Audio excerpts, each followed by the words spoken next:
चलो class start करते हैं, और क्लास के स्टार्टिंग में आज करेंगे हम इंटरेस्ट ऑन कैपिटल। तो इंटरेस्ट ऑन कैपिटल बेसिकली क्या होता है आपको ऑलरेडी पता है, एक बार फिर भी मैं बता देता हूँ। तो जो पार्टनर होता है वो कैपिटल कंट्रीब्यूट करता है फर्म में, ठीक है, कैपिटल कंट्रीब्यूट करता है, और इस कैपिटल के बदले फर्म जो है उसको इंटरेस्ट देती है, और इस इंटरेस्ट को क्या कहते हैं, इंटरेस्ट ऑन कैपिटल। सीधी सी बात है, ठीक है।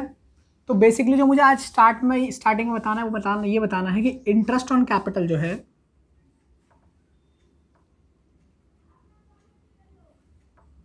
इज ऑलवेज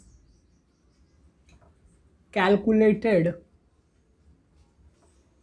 ये लिखना भी है, is always calculated on opening capital, is always calculated on opening capital. क्या मतलब है इस बात का? इस बात का ये मतलब है कि ये मैंने एक साल बनाया टाइमलाइन पूरे साल का, और ये 1 अप्रैल है, ये 31 मार्च है। तो साल के शुरुआत में जो कैपिटल रहती है, जो साल के शुरुआत में पार्टनर कैपिटल लगाता है, उसी कैपिटल को कहते हैं ओपनिंग कैपिटल। और बड़ी सीधी सी बात है कि अगर वो पार्टनर कैपिटल जो है साल के शुरुआत में कंट्रीब्यूट करेगा तो इंटरेस्ट भी वो साल के शुरुआत से ही लेना चालू करेगा, ठीक है, ना कि साल के बीच से या एंड से, ठीक है। तो अगर ओपनिंग कैपिटल 1 अप्रैल को उसने पैसा लगा दिया है तो जो उसका ब्याज कैलकुलेट होगा वो 1 अप्रैल से ही चालू हो जाएगा, ठीक है। तो यही लिखा है कि interest on capital is always calculated on opening capital, ठीक है। तो यानी कि अगर यहाँ पे उसने कैपिटल कंट्रीब्यूट किया है 1 अप्रैल को, तो पूरे 12 महीने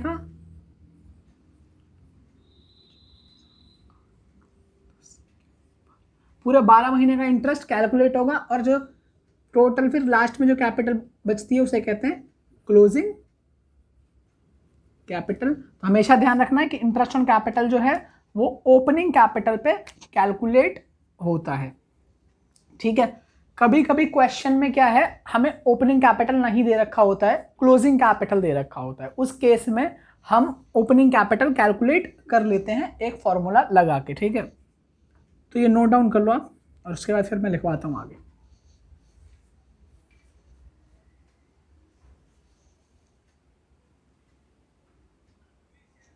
चलो, if opening capital is not given, लिखो साथ के साथ, if opening capital is not given, if opening capital is not given, then use the following formula.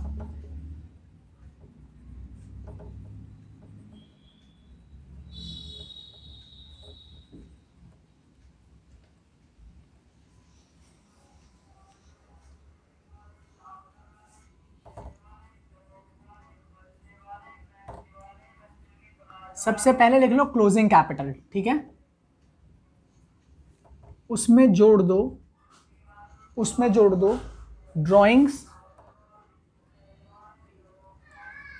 और जोड़ दो withdrawal of capital,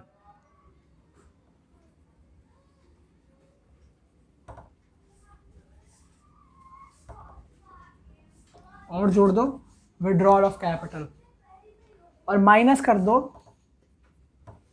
additional capital,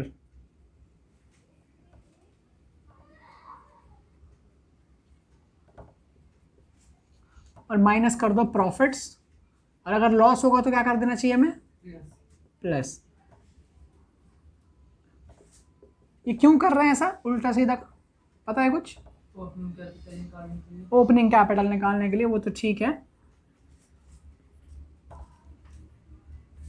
बड़ा सीधा सा रीजन है। ड्राइंग्स को क्यों प्लस कर रहे हैं, माइनस क्यों नहीं कर रहे?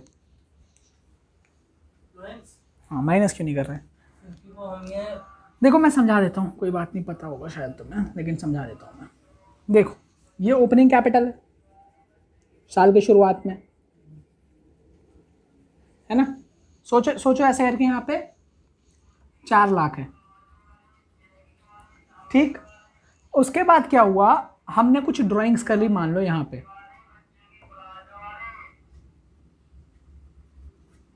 10,000 रुपए की, ठीक है। तो अब कितनी कैपिटल हो गई होगी? 3,90,000। फिर हमने कुछ कैपिटल विड्रॉ कर लिया होगा,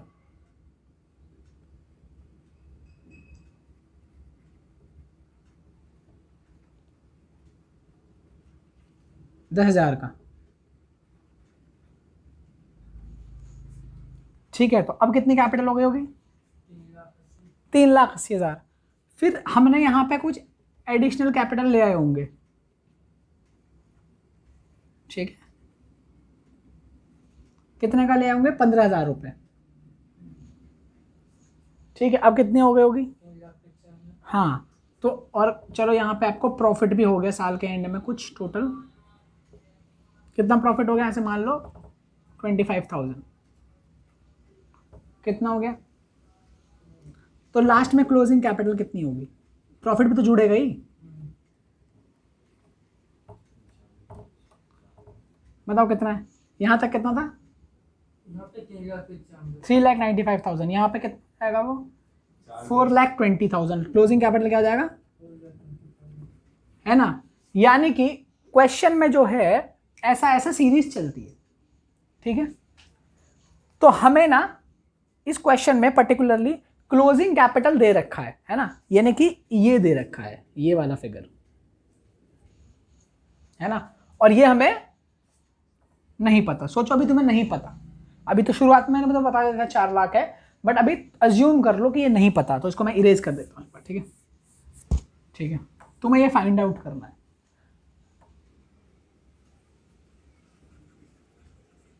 तुम्हें ये फाइंड आउट करना है, you have to find out what would be your opening capital, ठीक है भाई। सीधी सी बात है, जब हम इधर जा रहे थे, इधर की तरफ क्लोजिंग कैपिटल की तरफ बढ़ रहे थे, तो ड्राइंग्स को माइनस किया था, इसको माइनस किया था, इसको प्लस किया था, इसको प्लस किया था, और यहां हम पहुंच गए थे।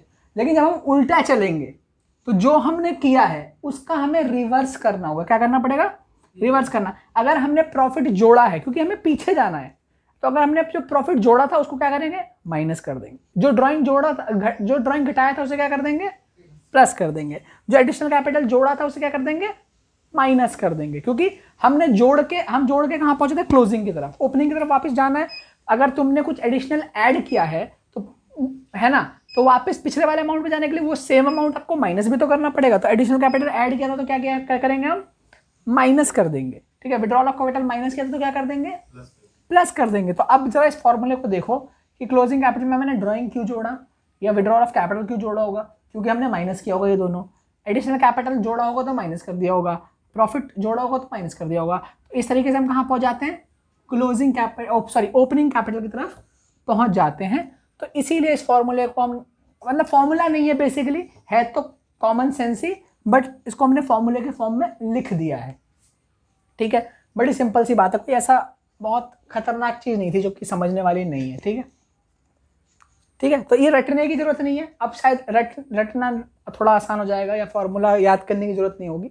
तो you can now easily understand this formula and you can apply this formula to the questions also. Okay,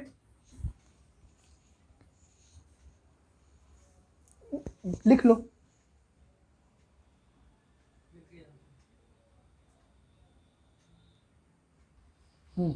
चलो थर्ड पॉइंट लिख लो एक बार और, लास्ट पॉइंट है आईओसी का। हाँ, व्हेन एडिशनल कैपिटल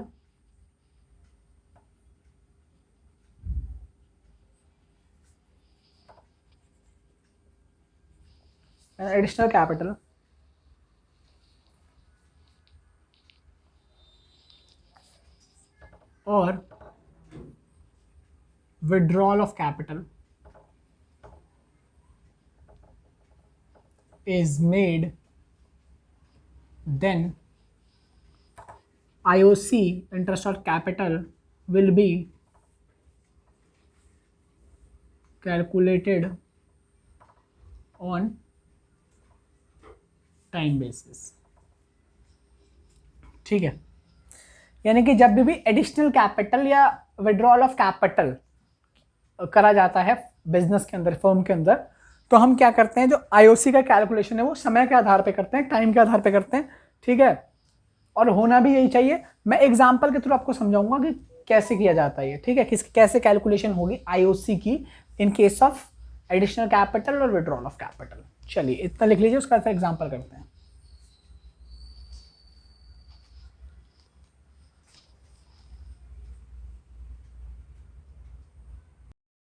तो ये हमारा क्वेश्चन है किस पे, वो उस टॉपिक पे जो भी हमने जस्ट फिनिश करा है, मतलब जिसके बारे में नोट लिखा था, एडिशनल कैपिटल और विड्रॉल ऑफ कैपिटल, ठीक है। तो मैंने कहा था जब भी हम एडिशनल कैपिटल इंट्रोड्यूस करते हैं या विड्रॉल ऑफ कैपिटल करते हैं, तो इस केस में हम जो आईओसी कैलकुलेट करेंगे वो टाइम बेसिस पे कैलकुलेट करेंगे, ठीक है। तो टाइम बेसिस क्या है, समय का आधार पर कैसे करते हैं वो देख लेते हैं इस एग्जाम्पल के थ्रू, ठीक है। तो एग्जाम्पल कहता है calculate IOC at the rate 12% पर एनम ऑफ ए एंड बी, यानी कि हमें ए और बी का आईओसी कैलकुलेट करना है 12% पर एनम के हिसाब से, 12% पर एनम। तो ये ए और बी के बारे में इंफॉर्मेशन दे रखी है, ठीक है।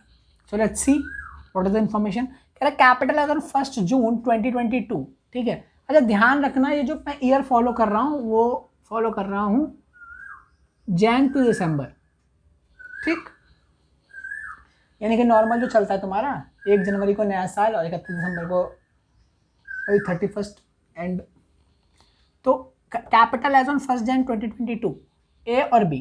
तो ए की जो कैपिटल है, ए की जो कैपिटल है वो 1 लाख है 1 तारीख को, और बी की कैपिटल कितनी है, यानी कि ओपनिंग बोल लो उसको, कोई प्रॉब्लम नहीं है। एडिशनल कैपिटल एज ऑन 1 अप्रैल, 1 अप्रैल को ए ने 20,000 की कैपिटल बिजनेस में डाली और बी ने 5,000 की कैपिटल डाली।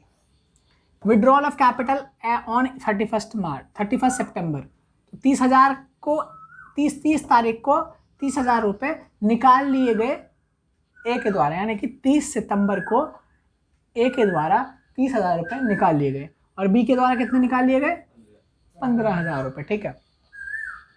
तो चलो मैं ए का कैलकुलेट करना सिखाऊंगा, बी का आप मुझे बताओगे, ओके। तो कैलकुलेशन करते हैं, सबसे पहले टाइमलाइन बना लेते हैं, लिख लो कैलकुलेशन ऑफ आईओसी। तो पहले ए का नाम यहां पे ऐसे लिख देते हैं और टाइमलाइन बना लेते हैं। तो 1 जैन 2022, ठीक है। यहां पे ए की कितनी कैपिटल थी बताओ मुझे, 1 लाख रुपीज, ठीक। उसके बाद यहाँ जाके कहीं उसने ये पूरा जनवरी चला गया, फिर पूरा फरवरी चला गया, फिर पूरा मार्च चला गया, यहाँ कहीं 1 अप्रैल को उसने एडिशनल कैपिटल लगाई, ठीक है। 1/4/22 को उसने एडिशनल कैपिटल बिजनेस में लगाई। कितनी एडिशनल कैपिटल है, 20,000 एडिशनल कैपिटल है ए के द्वारा, यहाँ पर क्वेश्चन लिखा। उसके बाद फिर समय बीतता गया, पूरा अप्रैल चला गया, मई चला गया, जून चला गया, जुलाई चला गया, अगस्त चला गया और सितंबर भी चला गया, ठीक है। यहाँ कहीं 30 सितंबर को तो अगस्त होता है 9 मंथ, हाँ 39/2022, यानी कि 9वें महीने में उसने पैसा निकाल लिया। कितना पैसा निकाल लिया, तो विड्रॉल ऑफ कैपिटल करा है। कितना विड्रॉल करा है, 30,000, ठीक है। फिर सितंबर चला गया, फिर पूरा अक्टूबर चला गया, फिर नवंबर चला गया और फिर पूरा दिसंबर चला गया, तो 31/12, ठीक है, 2022, ठीक। ये टाइमलाइन समझ में आई, और जो इन्फॉर्मेशन है वो समझ में आ गया होगा कैसे मैंने पुट किया है, ठीक। मुझे आईओसी कैलकुलेट करना है, तो मैं टाइम के बेसिस पे आईओसी कैलकुलेट करूंगा, ठीक है। सबसे पहले ध्यान रखना, सबसे पहले मैं कैलकुलेट करूंगा 1 लाख रुपए पे आईओसी। क्यों, क्योंकि शुरुआत में वही थी, लेकिन क्या 1 लाख पूरे साल मेंटेन रहा या वो कुछ दिनों तक ही मेंटेन रहा, 1 लाख बस 3 महीने तक मेंटेन रहा, सही बात है कि नहीं। तो 1 लाख पे मैं 12% तो निकालूंगा, लेकिन क्या मैं पूरे साल का निकाल दूं, नहीं, क्योंकि 1 लाख कैपिटल पूरे साल रही ही नहीं है, ठीक है, वो 3 महीने ही 1 लाख कैपिटल रही है, उसके बाद एडिशन हो गया है कैपिटल में, कैपिटल बढ़ गई है। तो मैं 1 लाख का पूरे साल पे तो नहीं निकाल सकता 12% के हिसाब से, मैं कितने महीने के लिए निकालूंगा, 3 महीने के लिए निकालूंगा, ठीक है। और इसकी अगर कैलकुलेशन हम करें तो क्या आ जाएगा इसका आंसर, बताओ मुझे आप, 3000 आ जाएगा, ठीक। उसके बाद क्या मैं कैपिटल 1 लाख रही है या फिर कम हो गई है या बढ़ गई है, बढ़ गई है, कितने से बढ़ गई है, तो टोटल कैपिटल कितनी हो गई उसके बाद, 1,20,000 रुपीज। तो अब मैं 1,20,000 पे निकालूंगा 12% के, क्या 12% पूरे फिर उसके बाद 9 महीने तक रही है, क्योंकि 3 महीने तक गुजर चुके हैं, अब कितने बचा है टाइम, 9 महीने। तो क्या 12% 9 महीने सॉरी 1,20,000 पूरे 9 महीने और रही है मेंटेन, या बाद में कुछ उसमें से कम हुआ है, बाद में उसमें से कुछ कम हुआ है, तो हम पूरे 9 महीने के लिए नहीं कैलकुलेट कर सकते, हमें देखना पड़ेगा कि 1,20,000 कब तक मेंटेन रहा। तो 1 महीना, 2 महीना, 3 महीना, 4 महीना, 5 महीना, 6 महीने, 6 महीने के लिए, तो 6/12, 6 महीने के लिए, या 1/2 कह सकता हूं मैं, ठीक है। तो बताओ कितना हो सकता है, 7,200, करेक्ट, प्लस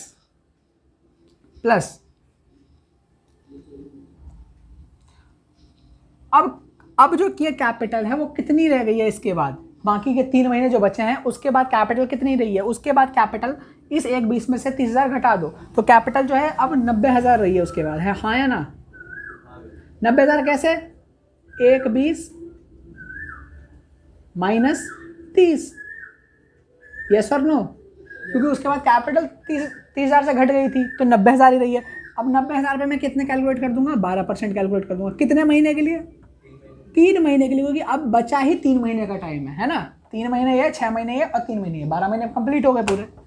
तो बताओ कितना होगा इसका, 2,700 बोल दूं मैं, या कुछ गलत है अमाउंट, बताओ, सही है। तो टोटल अब मैंने अलग अलग टाइम पीरियड के लिए अलग अलग आईओसी निकाल लिया है, इतने के लिए मैंने 1,00,000 पे निकाला, इतने के लिए मैंने 1,20,000 पे निकाला, और इतने के लिए मैंने 90,000 पे निकाला। तो कितना हो गया टोटल बताओ, 12,900, 700 और 7 2 9 3 12, 12,900 रुपये, 12,900। तो ये मैंने आईओसी कैलकुलेट किया, देखो कैसे टाइम के आधार पे किया है मैंने, है ना, ये टाइम बेसिस ही तो है। पहले मैंने जो आईओसी किया है वो इतने टाइम पे किया है और 1,00,000 पे किया है, उसके बाद फिर मैंने कितने टाइम के लिए किया है, 6 महीने के लिए किया है, फिर मैंने कितने टाइम के लिए किया है, 3 महीने के लिए किया है, क्योंकि इन टाइम ड्यूरेशन में कैपिटल चेंज हुई है ड्यू टू एडिशन और विड्रॉल, तो हमें उस हिसाब से कैपिटल को कैलकुलेट करना पड़ा। आपको ये समझ में आ गया, अच्छे से समझ में आ गया, तो आप बी वाला खुद से कैलकुलेट करो, एक बार इसको नोट डाउन करके बी वाला खुद से कैलकुलेट करो। तो चलिए आप लोग ना अपनी अपनी कॉपी में करिए बी का, और मैं यहाँ पे करता हूँ, आप लास्ट में एक बार में देखना, उससे पहले मत देखना इस पे, ठीक है।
ठीक है,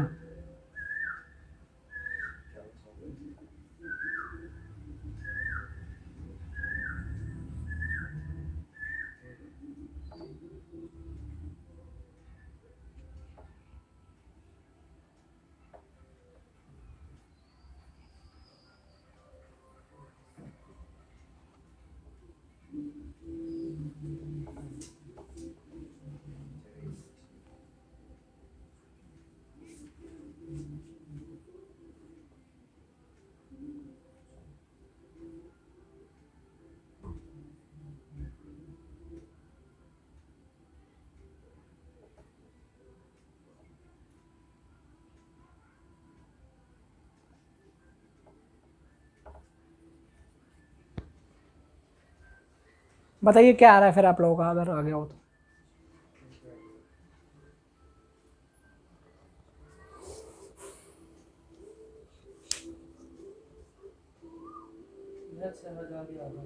करेक्ट, 6,000 ही आ रहा है। एक बार एक्सप्लेन कर देता हूं मैं, ठीक है। टाइम लाइन में कोई चेंज नहीं आएगा, क्योंकि जो टाइम इसके लिए था ए के लिए वही बी के लिए था, ठीक है। तो मैं अमाउंट का चेंज हो रहा है बस। यहाँ 50 हो गया, एडिशन में 5 हो गया, और विड्रॉल में 15 हो गया, सिंपल सी बात है। तो यहाँ मैंने 50, और जब एडिशन होगा 5 तो कितना बन जाएगा वो 55,000।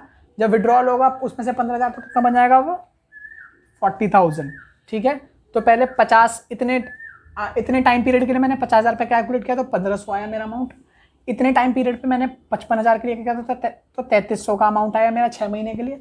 और लास्ट में जो बचा 3 महीने का टाइम था, उसमें मैंने 40,000 पे किया, क्योंकि 15,000 का विड्रॉल था 55,000 में से। तो जब 55,000 में से 15,000 घटा दोगे आप, 55,000 में से 15,000 माइनस कर दोगे, तो 40,000 आएगा। 40,000 पे मैंने 3 महीने के लिए 12% के हिसाब से इंटरेस्ट कैलकुलेट कर लिया, तो वो अमाउंट मेरा कितना आया, 1,200 का अमाउंट आया। और जब मैंने इन सब का सम टोटल किया, तो मेरा टोटल अमाउंट जो है वो 6,000 का आया। आई होप कि आपको सारा समझ में आ गया हो, ठीक है। तो बढ़ते हैं फिर अगले क्वेश्चन की तरफ, ठीक है।